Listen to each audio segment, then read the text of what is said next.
คนที่จะตายครบตะกี้ก็คือเป็นหนุ่มฝั่งไทยนะแม่นบ่หลายๆคนก็เป็นแชร์คลิปมาให้เบิ่งว่าอยากฮู้ว่าสาวตายแต่งงานกับคนนี้บ่นะแต่ตรงกันข้ามเนาะคือบ่ได้แต่งแม่นบ่แต่ว่าปัจจุบันนี้ก็เลิกกันแล้วได้ 3-4 เดือนแล้วเนาะก็คือด้วยความที่บ่เข้าใจกันมื้อนี้ก็ออกมาเปิดใจแม่นบ่มาเปิดใจในมื้อนี้จังได๋พร้อมที่จะสละโสดเลยบ่บ่ท่านอยากสละโสดนะคะอยากเบิ่งกับแต่ก่อนเบิ่งดนบ่ตัดสินใจไว้แล้วก็คือนั่นแหละคือที่ผ่านมาเนี่ยตัดสินใจไว้ผลเนาะแม่นบ่ทันได้ตั้งตัวบ่ได้ตั้งตัวรอบนี้กะว่าสิเบิ่งใจดนบ่ถ้ามีคนเข้ามาจีบมาคบนำแน่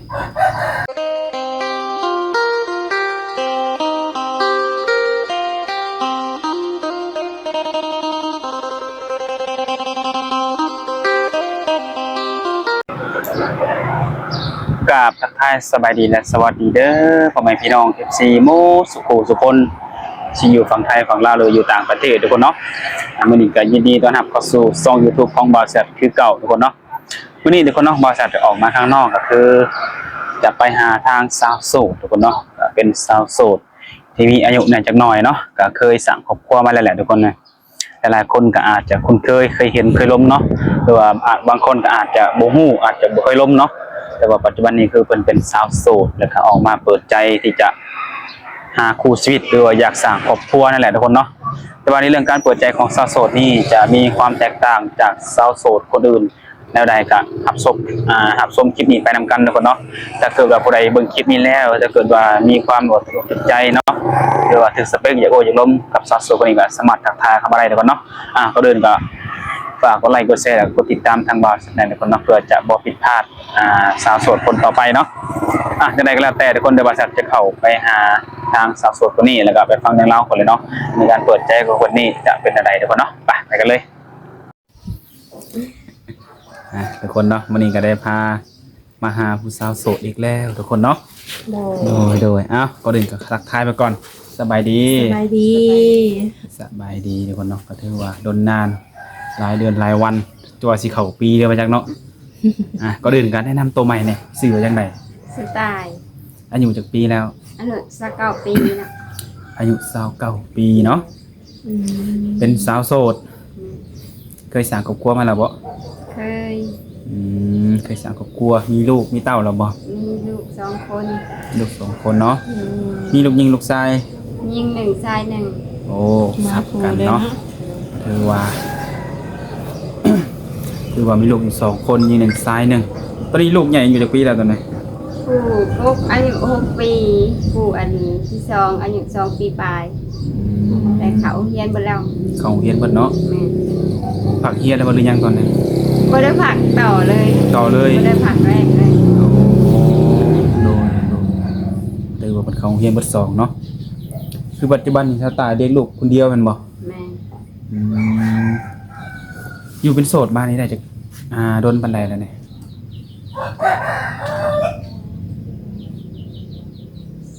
2-3 เดือน4 เดือนประมาณนี้แม่นบ่ที่ผ่านมานะคือมีคนโดดลมคุยอยู่เนาะเป็นใดๆคือว่าต้องมากลับมาเป็นโสดอีกครั้งเนาะก็คือว่าแหละไปกันบ่ได้เดี๋ยวก่อนที่คบหากันได้รู้จักกันเนาะคิดว่านิสัยใจคอมันเข้ากันบ่ได้ก็เลยไปกันบ่ได้แม่นบ่คนที่จะตายครบตะกี้ก็คือเป็นหนุ่มฝั่งไทยนะแม่นบ่หลายๆคนก็เป็นแชร์คลิปมาให้เบิ่งว่าอยากฮู้ว่าสาวตายแต่งงานกับคนนี้บ่นะแต่ตรงกันข้ามเนาะคือบ่ได้แต่งแม่นบ่แต่ว่าปัจจุบันนี้ก็เลิกกันแล้วได้ 3-4 เดือนแล้วเนาะก็คือด้วยความที่บ่เข้าใจกันมื้อนี้ก็ออกมาเปิดใจแม่นบ่อยากลองแบบว่าหาเบิ่งคนใหม่อีกเนาะซั่นซะเนาะคือคนก่อนเคยล้มเคยคบหากันแล้วมันก็ไปกันบ่รอดต้องแยกย้ายกันมาเปิดใจในมื้อนี้จังได๋พร้อมที่จะสละโสดเลยบ่บ่ท่านอยากสละโสดนะคะอยากเบิ่งกับแต่ก่อนเบิ่งดนบ่ตัดสินใจไว้แล้วก็คือนั่นแหละคือที่ผ่านมาเนี่ยตัดสินใจไว้ผลเนาะแม่น บ่ทันได้ตั้งโต๊ะ บ่ได้ตั้งโตะฮู้จักกับเราจักมื้อฮอดเดือนบ่ ทอดเนาะ อืมขนาดฮู้จักฮอดเดือนก็ยังไว้กันบ่ได้เนาะรอบนี้กะว่าสิเบิ่งใจดนบ่ถ้ามีคนเข้ามาจีบมาคบนำแน่ กันจัก4-5 เดือนก่อนก็ได้ เพราะว่าผ่านมากะผิดพลาดแล้วนะตัดสินใจไว้โพด ดูก็ถือว่าเป็นบทเรียนเนาะถือว่าเรียนจบในส่วนนั้น รอบนี้ก็ขอจัก4-5 เดือนถ้ายังบ่ได้นอนก็รับปีขึ้นไปพุ่นแหล้วเนาะเบิ่งเอาให้แน่ให้นอนเพราะว่าเฮาอยากได้มาเป็นคู่ชีวิตเนาะแล้วต้องเลือกอีกบ่ซะว่าเพิ่นต้องเป็นคนไทยคนลาวรอบนี้ บ่ได้เลือกเนาะ ไทยลาวได้เบิดเนาะคือสไตล์อายุ29ปี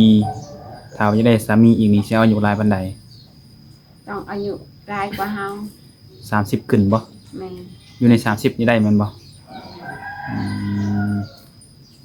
ถ้าอายุ30ขึ้นไปจะยกตัวอย่างสามีสักอายุ60นี่นะ60 65นี่เนาะล้มได้บ่ ก็เบิ่งนิสัยใจคอเพิ่นไปก่อนเนาะ อืม บ่ได้ก็เฮาก็เบิ่งก่อนนะ แสดงว่าวัดกันที่นิสัยแม่นบ่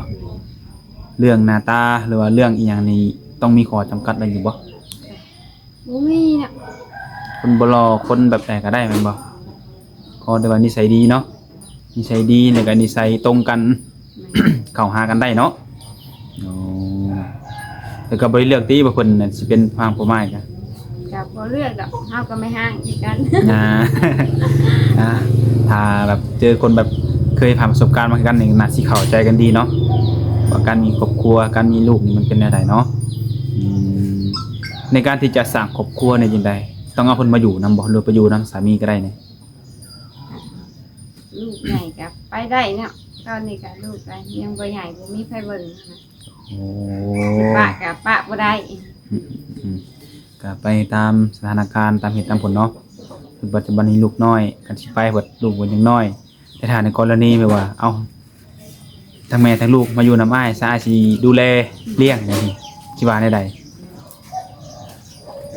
โอเคอยู่บ่ เอา แบบ ไป นี้ ไปได้แล้ว อยากบ้านก็อยู่ เป็นใดๆบ่มั่นใจบ่รู้ใด เกรงใจเนี่ยก็แม่นแล้ว ๆเกรงใจเพิ่นดูความที่ว่าลูกเฮาเนาะก็คือว่าย่านแบบว่าจังได๋ไปอยู่นำเพิ่นทั้งสองเนาะแบบรู้สึกความเกรงใจเพิ่นโอ้จังได๋ก็แล้วแต่ตอนนี้อาจจะเกรงใจแต่ถ้าว่าได้คุยได้ร่วมกันแล้วได้รู้จักกันแล้วนี่ห้อยเนาะอันจะลืมความเกรงใจแบบอยากไปอยู่นำเพิ่นก็มีได้แต่ที่เพิ่นดีได้ซะเพิ่นอยากได้เป็นลูกเป็นหยัง อา เด้ ไปลย ปัจจุบันนี่สิอยู่เฮือนนำกันจักคนทั้งเพิ่นนี่นะ ก็มีน้องอยู่4 คนเนาะตอนนี้ก็ยัง3คนหนึ่งก็ไปอยู่นำเมียเที่ยวไปเที่ยวมาเลย โอ้คือว่าก็สร้างครอบครัวแล้วน้องก็สร้างไว้แล้วเนาะยังแต่เอื้อย เก็สร้างแล้วเหมือนกันเนาะเคยสร้างไว้แล้วว่าซั่นซะเนาะโดยมาลุ้นกันอีกทุกคนรอบนี้เพิ่นสิได้มีครูทางใดแต่ว่าอายุนี่ก็อายุ30ขึ้นไปเนาะหนุ่มไทยหนุ่มลาวหรือว่าหนุ่มมาทำงานอยู่ต่างประเทศก็ร่วมได้เนาะ สไตล์มักผู้ชายนิสัยแบบไหนสัก ก็นิสัยกับผู้ใหญ่กว่าเฮาเนาะบ่มักจุกจิกเลยก็บ่เว้ารับหลังเฮานะ ตอนหน้าแล้วเว้าดีกับเฮาบัดรับหลังแบบไปเว้านินทาเฮาแนวนั้นแนวนี้โอ้ย โอ้ โอ้เคยเจอมาแบบ จากประสบการณ์บ่นี่ ผ่านมาแหละ อ๋อ เราจากประสบการณ์ที่เคยเจอเนาะอย่างเราได้เนาะ อืม ตอนหน้าเฮาบ่เว้าหยังหั้นนะ โดยแน่ รั น บ อน หลังเฮาเสร็จไปเว้านํผู้นั้นแนวนี้นะโอ้ย พอพูดทีหลังมันก็เสียความรู้สึกเลยเนาะ แม่น โดยอันนี้ก็คือส่วนที่บ่มักเนาะถ้ามีอย่างให้เว้าต่อหน้าเลยเนาะรับหลังนี่คือว่าบ่มักแล้วก็บ่ผ่าน คน แบ บ่ บนินทา ค เฮาน บ่ชัดเจนเนาะบ่ชัดเจนอะไรแบบนี้นะแต่ถ้าในกรณีผู้ชายที่เพิ่นอาจจะมีกินเหล้ากินเบียร์นี่ได้ซะนะครับสิลมได้อยู่บ่ ก็ได้เนาะ อืม อันนี้คันออกสังคมก็บ่ได้ติดอกกินคืออยู่เฮือนละล่ะก็สิกินแต่เหล้าก็บ่ได้ ส สังคมไปหาหมู่หรือว่าพี่น้องมาเยี่ยมมายามเนาะ โดย อ๋อก็ถือว่าได้อยู่ผู้ชายที่มักลินมักไปเที่ยวบ่นั้นบ่นี้พอได้อยู่บ่แบบนักท่องเที่ยวเนาะ ไปเที่ยวก็ได้เนาะ ได้อยู่แม่นบ่แต่ว่าชาวใต้เป็นคนมักท่องเที่ยวอยู่บ่ ก็มักไปเนาะคือว่าแต่ก็ไปหลินตะแขก อ่า เขาบ้านเขาลุงชวนไป อืมไปได้ม่วนบ่ตาแขก ม่วน ทั้งม่วนทั้ง จุด เมื่อย จุดลินของตาแขกนี่คือหยังจุดบนเนี่ยตาแขก ไปดิ่นคุณกองแรง อื พาม ไปแล้วเราบ่เคยเห็นเลยกับคนพาไปเที่ยว ดูการในการไปท่องเที่ยวนี่บอลบ่เคยไปบอลบ่เห็นก็ได้เห็นเนาะโอ้ถ้าหากว่ามีผู้บ่าวสนใจอยากพาไปเที่ยวนี่ไปบ่ ก็ไปเนาะ คนได้บ่เคยเห็นก็ไป เนาะก็อยากไปเนาะไปเปลี่ยน โดย ไปเบิ่งบรรยากาศทางอื่นให้ว่าจังซั่น เดินเที่ยว ได้ท่องเที่ยวแต่ละบอนมันสิมีความแตกต่างกันด้วยบ่เนาะ อืมถ้าเกิดว่าเพิ่นเห็นก็สนอกสนใจชาวใต้ก็อยากมาเบิ่งตัวจริงก่อนนะอยู่เฮือนอยู่ซ่านนี่ให้เพิ่นมาอยู่บ่ มาได้เนาะ มาได้เนาะมาเบิ่งว่าเป็นจังไดเนาะมันบรรยากาศในบ้านชาวใต้นี่ดมๆเพิ่นโอเคบ่หรือว่าสิว่าใดๆก็มาเบิ่งตัวจริงกันก็คือว่าดีกว่าเนาะดีกว่าอันคุยผ่านโทรศัพท์มาเบิ่งตัวจริงแล้วต่างฝ่ายต่างโอเคก็จังศึกษาเบิ่งใจกันต่อเนาะ โดย คือ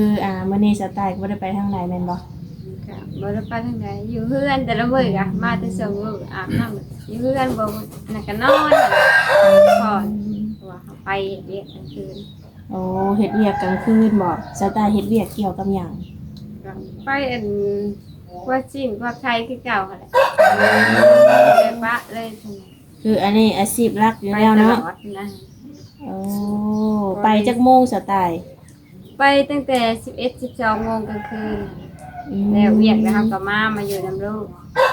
เวียกไปเวียกต่อ คือซีนตัวนี้เอาเฮ็ดตั้งแต่ดนๆเนาะ เห็ดตั้งแต่บ่ทันได้ลูกได้ผัวพุ่น อืม เห็ดตั้งแต่เรียนมหา ได้เป็นสาว แม่น โอ้ดูคือว่าเนาะการที่ออกไปเห็นเวียกนี่ก็คันเฮาเฮ็ดเวียกเฮาก็เห็นรายได้เนาะโดยคนไปใดไปดีไหนเฮ็ดนายบ่ซะ จ้ะบ่ได้เห็ดนะมีนาเห็ด โอ้ ไปหาดำใส่ป่าใส่ลูกมา อืมคือว่าซื้อข้าวซื้อน้ำนั่นบ่นะซื้อข้าวเนาะ เดือนหนึงบ่จักซอบสไตล์ ก็บ่ได้สูบเปลืองปานใดเนาะน้องนุ่งก็บ่ได้สูบกิน โด ก็ ย ตื่นมาก็กินหมี่กินอันนั้นไปแล้วก็แล้ว บ่ค่อยกินข้าว กินของสำเร็จรูปเนาะต้มหยังไปกูมื้อนี้ คือแบบว่าสไตล์กับผู้งามเนาะแล้วแบบหน้าตาของผู้บ่าวนี่นะสไตล์เจ้าจำกัดบ่ บ่สั่งสิจำกัดเนาะ หน้าตาแนวใดก็ได้บ่ ก็ได้ไรก็ได้แต่บ่จำกัด หลักๆคือเอานิสัยเพิ่นพ่อบ่ นิสัยพอหน้าตาเดี๋ยวเบิ่งกันไปก่อนนั่นแหละ โดย สร้างสิเว้าเนาะเรื่องหน้าตาคนเฮา สำคัญก็คือนิสัยแหละเนาะหน้าตาดีนิสัยบ่ดีก็มีบางคนก็หน้าตาบ่ดีนิสัยบ่ดีก็มีหันนะก็ได้ก็ต้องได้โอ้ได้ล้มกันเลยได้ก็ฮู้ดอกเนาะว่าเพิ่นสิเป็นคนใดๆนิสัยแบบใด แบบคือสไตล์สะดวกแบบให้เพิ่นโทรมาหาตอนใดสไตล์ โทรมาเอาแรงบ่เพราะว่าตอนเช้าเฮามาเฮาอาบน้ำเฮาก็อยากพักผ่อนฮะ ดู ตอนแรง5-6โมงแบบนี้บ่7-8โมงนี้ ช่วงบ่ายไปก็ได้ ไปทุกมื้อเลยแม่นบ่ ไม่แต่วันศีลละผัก โอ้วันชินผักละผักเนาะนี่แหละทุกคนเนาะถ้าผู้ใดเข้ามาล่มมาจีชะตาก็อยากให้เข้าใจในส่วนเวลาเนาะเพราะว่าเพิ่นมีเวียกกลางคืน 11:00 น หรือว่า5 ทุ่มเนาะอยู่ไทยเพิ่นห้องเนาะ เห็นทะลินโทรศัพท์กลางคืนก็ว่าลมผู้บ่าวแน่นั่นมานี่โอ้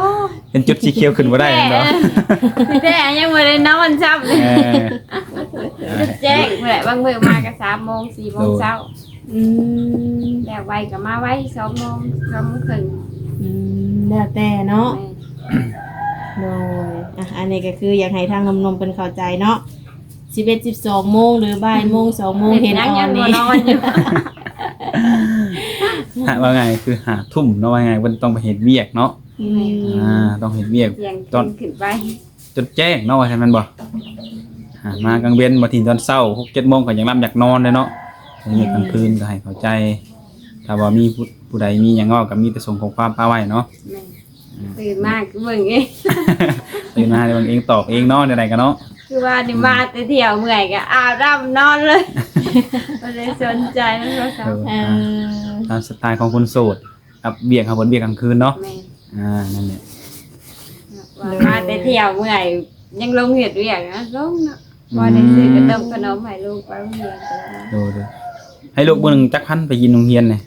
บ่ได้ให้นะมีแต่ซื้อให้โลด โอ้ยังบ่ให้เพิ่นท่านใส่เงินแม่นบ่ แม่ มีแต่ว่าอยากขนมเราซื้อให้เพิ่นถือไปกินบัดนี้ ไปกินอยู่โรงเรียน ไกลบ่โรงเรียนจากเฮือนนี่ ก็ใกล้เติบเนาะฐานตลาดแรง อืมแปลว่าไปฝากอยู่หานะเดือนเท่าไรสไตล์ เดือนหนึ่ง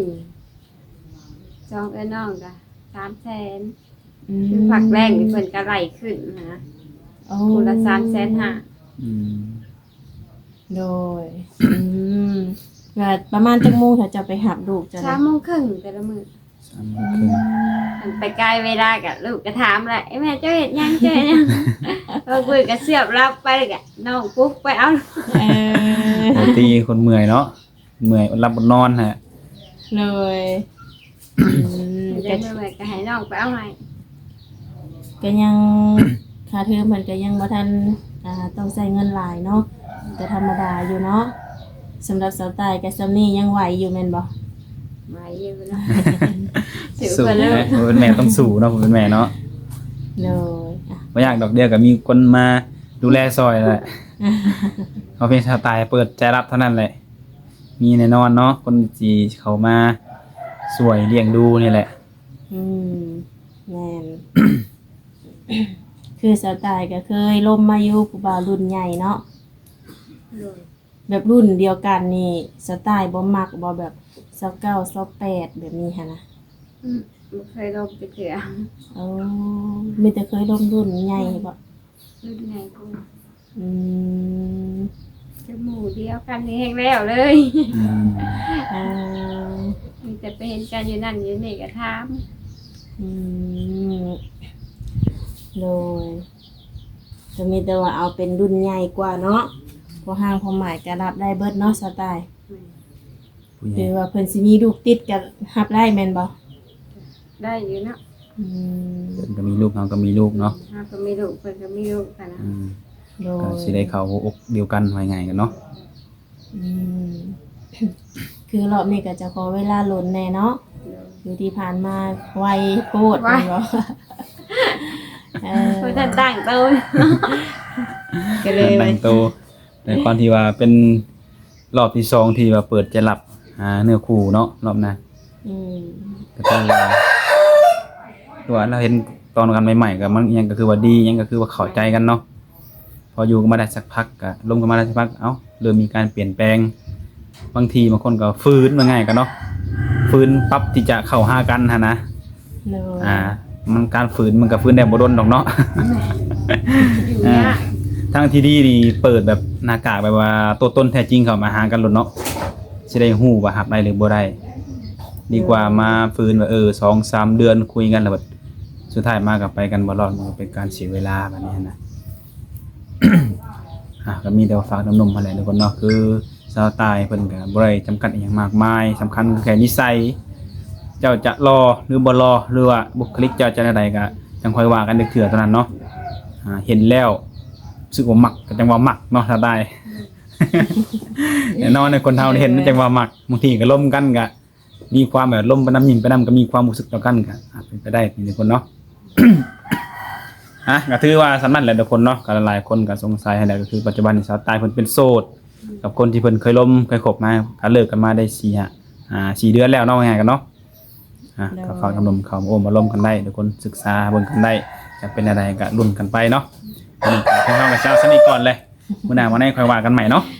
โดยโอเคสบายดี สบายดีเด้อ